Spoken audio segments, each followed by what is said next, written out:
Hello friends, welcome to SY academy. इस video में हम बात करेंगे चैप्टर नंबर 8 रीजनल एस्पिरेशंस की। हम इंट्रोडक्शन में ऑलरेडी काफी कुछ चीजें देख चुके हैं।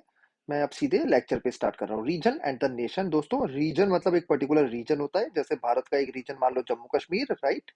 और नेशन तो पूरा का पूरा भारत एक नेशन है, राइट।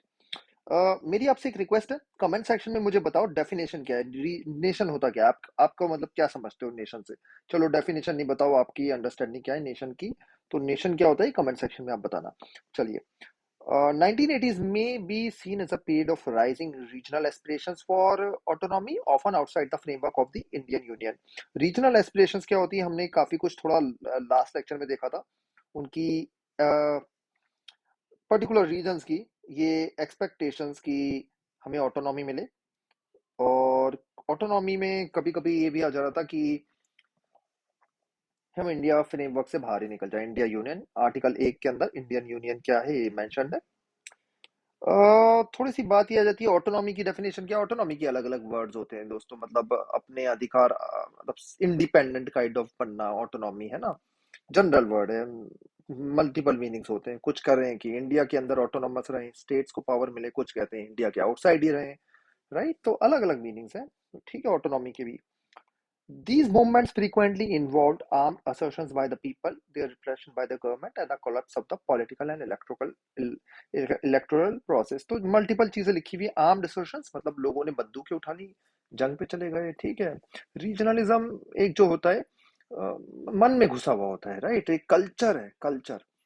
तो कल्चर में इतना इशू नहीं है, लेकिन रीजनलिज्म जब थोड़ा सा एक नेगेटिव वर्ड है रीजनलिज्म, कि आप अपने रीजन को बाकी सब चीजों से ऊपर कर देते हो और बाकी सब लोग आपको नेगेटिव दिखते हैं। फॉर एग्जांपल, आप एक्स रीजन के हो, तो जो भी एक्स रीजन का नहीं है वो आपको दिखता है कि या तो मेरे से टैलेंटेड नहीं है, या मेरी जॉब खा रहा है, या मेरी जनरली एक और पर्सपेक्टिव हो जाता है कि हमारी लड़कियों से शादी करने कर लेते हैं। ऐसे नेगेटिव व्यूज आते रहते हैं, है ना।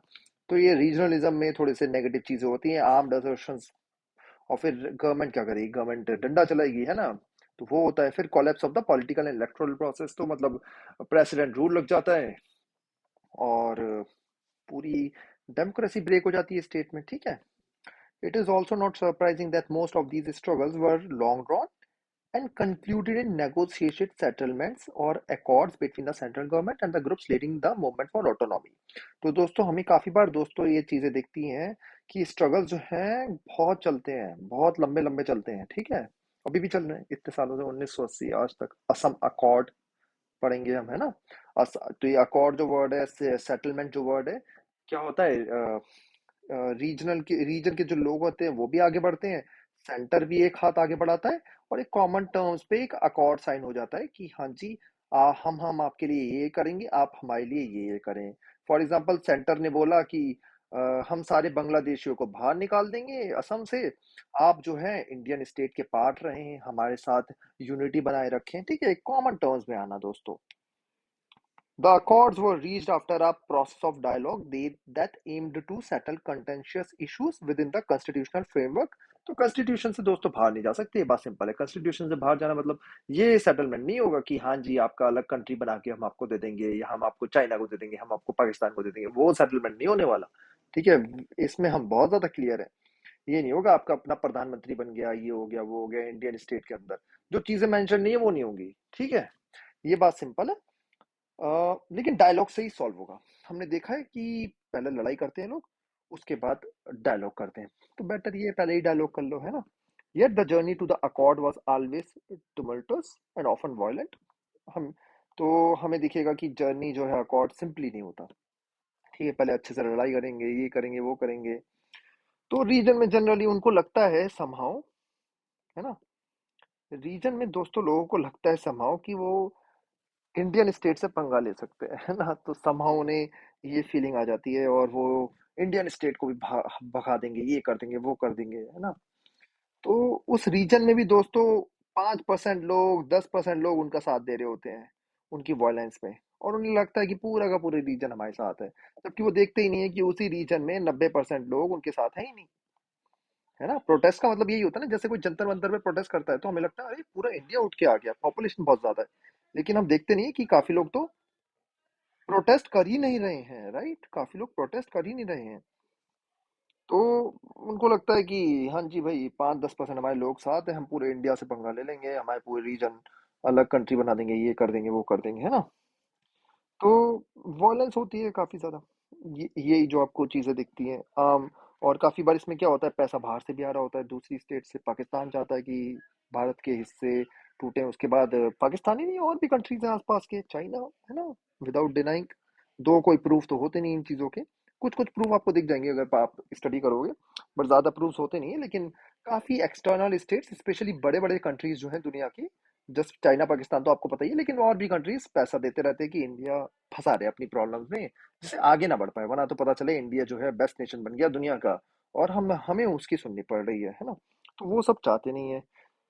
तो ये सब चीजें होती रहती हैं। और तो एक चीज यहाँ पे आपको दोस्तों समझनी होगी कि रीजन्स भी, अभी तो हमने बात कर दी है ना ये सब बातें, लेकिन हमें ये भी चीज देखनी होगी कि रीजन्स भी नेग्लेक्टेड होते हैं जहां जहां फाइट होगी, है ना। समहाउ सेंट्रल गवर्नमेंट, नेशन की भी गलती होती है कि वो उस रीजन की जो एस्पिरेशंस होती हैं उस पे हम खड़े नहीं उतरे। ठीक है, जैसे जम्मू कश्मीर के लिए भारत ने शायद अच्छा नहीं करा, जैसे ही आपको लगेगा पंजाब के लिए शायद भारत ने अच्छा नहीं करा। भारत मतलब पूरा ओवरऑल इंडिया, सेंट्रल गवर्नमेंट, है ना। असम के लिए भारत ने, नॉर्थ ईस्ट के लिए भारत ने अच्छा नहीं करा। ठीक है, जब आप उनको मतलब रिस्पेक्ट नहीं दोगे, इंडिया का पार्ट नहीं समझोगे, अपने आप से मिलाओगे नहीं, तो वो आपसे कैसे कैसे मतलब वो आपके साथ जुड़ेंगे, है ना। तो ये भी पॉइंट है। ठीक है। तो इसलिए ही अगर ऐसा है कि कोई स्टेट या कोई रीजन वेल असेंबल्ड है, तो कभी भी कोई ऐसा नहीं होने वाला कि वो वायलेंस करेगा। ठीक है, ये चीज आपको याद रखनी है कि पहले कुछ प्रॉब्लम्स होती हैं, उसके लिए सेंट्रल गवर्नमेंट ही रिस्पॉन्सिबल होती है, स्टेट ही रिस्पॉन्सिबल होता है, नेशन ही रिस्पॉन्सिबल होता है। मल्टीपल चीजें मैंने बोल दी। उन्हीं प्रॉब्लम से रीजनल एस्पिरेशंस जो होती हैं उनको किल कर दिया जाता है, और फिर वॉयलेंस होके आती है। ठीक है, ये आपको दिखता है। फिर उसके बाद क्या होता है, वॉयलेंस के बाद अकॉर्ड होता है। तो ये जो इनकी बातें हैं, जो पहले प्रॉब्लम सेंट्रल गवर्नमेंट को पहले ही सुन लेनी चाहिए थी, वो अब सुनती है। ठीक है, तो ये चीजें आपको दिखेंगी। अब देखते हैं दोस्तों इंडिया की अप्रोच क्या रही है in studying the Indian constitution and the process of nation building. We have repeatedly come across one basic principle of the Indian approach to diversity. The Indian nation shall not deny the rights of different regions and the linguistic groups to retain their own culture। तो article number 29-30 में दोस्तों well defined है ये चीजें, कि linguistic minorities और जो different different diverse group है भारत में, है ना, माइनॉरिटीज हैं, डाइवर्स ग्रुप है, वो अपना कल्चर मेंटेन कर सकते हैं, अपने एजुकेशन इंस्टीट्यूशन मेंटेन कर सकते हैं। आर्टिकल 29-30 तो फंडामेंटल राइट है, बट और भी भले भरे पड़े हैं राइट, 14 से लेकर 18 तक इक्वालिटी का राइट दे रखा है ना। आपको आर्टिकल 370, 371, है ना, 370 तो हट गया, 71 के अंदर देखोगे तो 371 के अंदर बहुत सारे राइट्स दे रखे हैं इस रीजन्स को।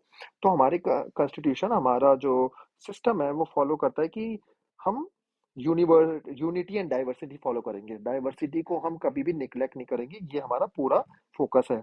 We decided to live a unified united social life without losing the distinctive ness of the numerous cultures that constituted it। तो यूनाइटेड रहेंगे, लेकिन डिस्टिंक्शन हम नहीं तोड़ेंगे दोस्तों। ठीक है, डिस्टिंक्शन नहीं तोड़ेंगे हम। जैसे एक आप कह सकते हो कि सलाद जो होती है ना, सलाद आपने देखी होगी जो हम खाते हैं सलाद में, है ना, उसमें डिफरेंट डिफरेंट चीजें डाल के हम बनाते हैं और वो पूरी सलाद बनती है, तो वैसे हम है। ठीक है, वैसे हम है, राइट। हम कोई मेल्टिंग पॉट की तरह नहीं, यूएसए को मेल्टिंग पॉट की तरह बोला जाता है, कि सब लोग एक एक जगह जाके मिल जाते हैं और वो एक ही फोकस रखते हैं। हमें सलाद की तरह है, सलाद हमारा देश। ठीक है, आई होप आप समझ पा रहे हो। प्याज रखी है, टमाटर रखा है, ब्रोकोली रखी है, मल्टीपल चीजें डिफरेंट डिफरेंट, कुछ कम क्वांटिटी में कुछ ज्यादा क्वांटिटी में, वैसे हैं हम। ठीक है दोस्तों, ये एक एग्जांपल आप मेंशन कर सकते हैं एग्जाम में भी।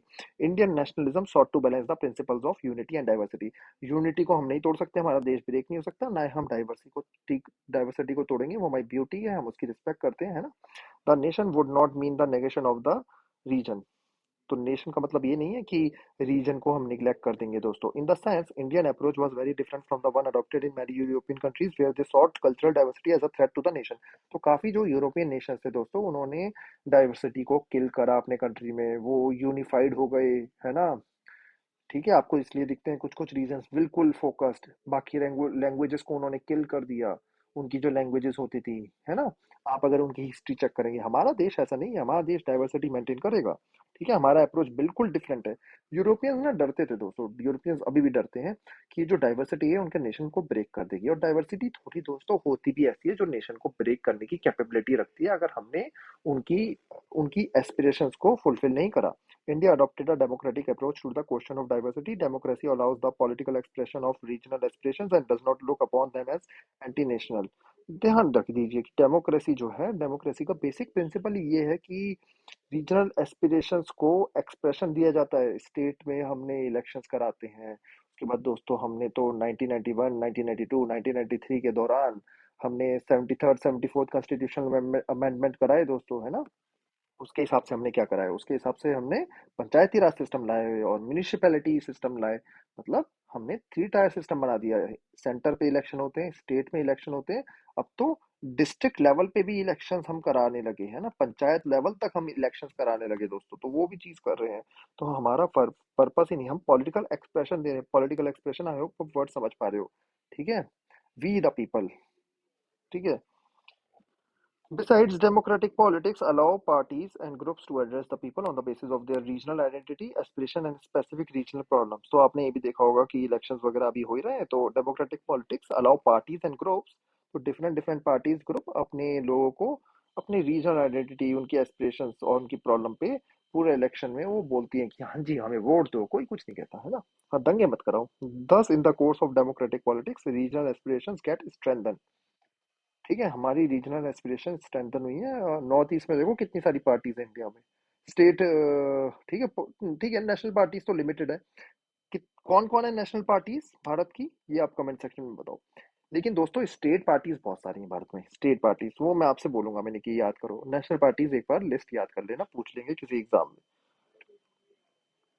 At the same time, democratic politics also means that regional issues and the problems will receive adequate attention and the accommodation in the policy making process.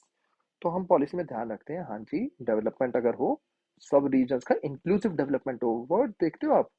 ठीक है, इंक्लूसिव डेवलपमेंट हम चाहते हैं, है ना। एम्स बनते हैं, तो एम्स पूरे इंडिया में बन रहे हैं हर जगह। ठीक है, हमने कोल फैक्ट्री वगैरह सेटअप करी, आयरन फैक्ट्री सेटअप करी, पूरे इंडिया में करी। ये नहीं हमने सेटअप करा कि हाँ जी आयरन फैक्ट्री वहीं सेटअप करेंगे जहाँ पे कोल अवेलेबल होगा, इलेक्ट्रिसिटी होगा। हमने पूरे देश का डेवलपमेंट करने की कोशिश करी है। ठीक है, तो आपने देखा होगा एम्स है, आईआईटीज देखो पूरे इंडिया में फैले हुए हैं, है ना। पूरे इंडिया में आईआईटीज फैले हुए हैं, ऐसा नहीं है, आईआईएम पूरे इंडिया में डाइवर्स। ठीक है, हाँ कुछ रीजन्स आपको निगलेक्टेड दिखेंगे, लेकिन ओवरऑल कोशिश की गई है। एनआईटी देख लो, नेशनल इंस्टीट्यूट ऑफ टेक्नोलॉजी, और भी काफी एजुकेशन इंस्टीट्यूशन है, आप नोटिस कर ही सकते हो। एम्स अभी जैसे आप एग्जांपल दे सकते हो, एम्स खोले जाने हैं। अभी बजट आएगा, बजट देखना पूरे इंडिया का कोशिश करेगा। तो यहाँ पे एक बड़ा अच्छा डायग्राम दे रखा है, down with communalism, down with casteism, down with regionalism, है ना।